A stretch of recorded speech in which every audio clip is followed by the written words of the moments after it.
प्रधानमंत्री मोदी किसानों से खार खाए बैठे हैं। किसान आंदोलन को लेकर पीएम बहुत नाराज थे। किसानों से जुड़ा सवाल पूछने पर प्रधानमंत्री भड़क जाते हैं। कृषि कानूनों को लेकर प्रधानमंत्री घमंडी बर्ताव करने लगे थे। ये हम नहीं कह रहे, बल्कि सरकार के पक्ष के ही एक बेहद महत्वपूर्ण शख्स ने ये कहा है। हम बात कर रहे हैं मेघालय के राज्यपाल सत्यपाल मलिक की।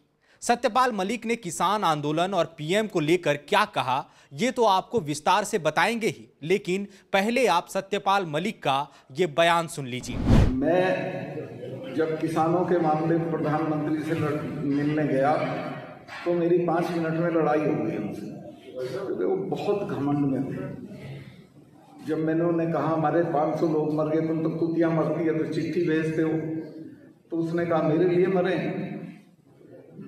मैं कहा भाई आपके लिए तो मरे थे, जो आप राजा बने हुए हो उनकी वजह से। खैर झगड़ा हो गया मेरा। उन्होंने कहा तुम अमित शाह से मिल लो। मैं अमित शाह से मिला। उसने कहा सत्ता इसकी अकल मार रखी है लोगों ने, तुम बेफिक्र रहो, मिलते रहो, ये किसी ना किसी दिन। बेबाक अंदाज और विवादित बयानों के लिए सुर्खियों में रहने वाले जम्मू कश्मीर के पूर्व और मेघालय के मौजूदा राज्यपाल सत्यपाल मलिक ने नया शिगूफा छोड़ दिया है। राज्यपाल सत्यपाल मलिक का निशाना बने हैं इस बार भारत के प्रधानमंत्री मोदी। हरियाणा के दादरी में एक सामाजिक कार्यक्रम में शामिल होने आए सत्यपाल मलिक ने कहा कि जब मैं किसानों के मसले पर उनसे बात करने पहुंचा तो वो बहुत घमंड में थे। सत्यपाल मलिक के इस बयान से सियासी भूचाल आ गया है। हरियाणा के दादरी में सत्यपाल मलिक ने कहा कि जब मैं किसानों के मामले में प्रधानमंत्री से मिलने गया तो मेरी उनसे 5 मिनट में ही लड़ाई हो गई। किसानों के मसले को लेकर वो बहुत घमंड में थे। सत्यपाल मलिक ने कहा कि जब मैंने उनसे कहा कि हमारे 500 लोग मर गए हैं तो उन्होंने कहा कि क्या वो मेरे लिए मरे हैं। सत्यपाल मलिक ने आगे कहा, मैंने पीएम से कहा कि आपके लिए ही मरे थे तो आप राजा बने हुए हैं। इस पर मेरी प्रधानमंत्री से लड़ाई हो गई। उन्होंने कहा कि आप अमित शाह से मिल लो। मैं अमित शाह से मिला। सत्यपाल मलिक का दावा है कि गृह मंत्री अमित शाह ने उनसे कहा कि पीएम कुछ गलत लोगों की प्रभाव में आ गए हैं। इस बयान के बाद मीडिया से मुखातिब सत्यपाल मलिक ने कृषि कानूनों को वापस लेने के सरकार के फैसले पर कहा कि प्रधानमंत्री ने जो भी कहा इसके अलावा वो कर भी क्या कर सकते थे। हमने यानी किसानों ने अपने पक्ष में फैसला करवाया। किसानों की लंबित मांग पर सत्यपाल मलिक ने कहा कि हमें एमएसपी पर कानूनी गारंटी पाने के लिए उनकी मदद चाहिए। कुछ ऐसा ना करें जिससे सब खराब हो जाए।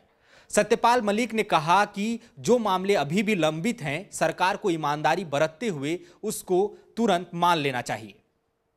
गौरतलब है कि किसानों ने फिलहाल किसान आंदोलन को स्थगित कर दिया है, क्योंकि बीते शीतकालीन सत्र में केंद्र सरकार ने इसे वापस ले लिया। किसान 3 कृषि कानूनों को वापस लेने की मांग को लेकर बीते 1 साल से आंदोलनरत थे। आखिरकार 19 नवंबर को पीएम मोदी ने ऐलान किया कि केंद्र ने कृषि कानूनों को वापस लेने का फैसला किया है।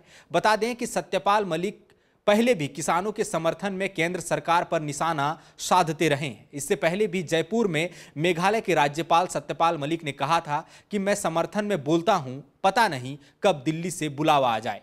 हालांकि अभी देखना होगा कि केंद्र सरकार मामले में क्या प्रतिक्रिया देती है और प्रधानमंत्री कुछ कहते हैं या नहीं। झारखंड और बिहार सहित देश दुनिया की बाकी खबरों के लिए देखते रहिए द फॉलो अप। धन्यवाद। विवेकानंद विद्या मंदिर स्कूल एक CBSE affiliated English medium coed school है। हम शिक्षा के साथ संस्कार देते हैं। thefollowup.in, like, share and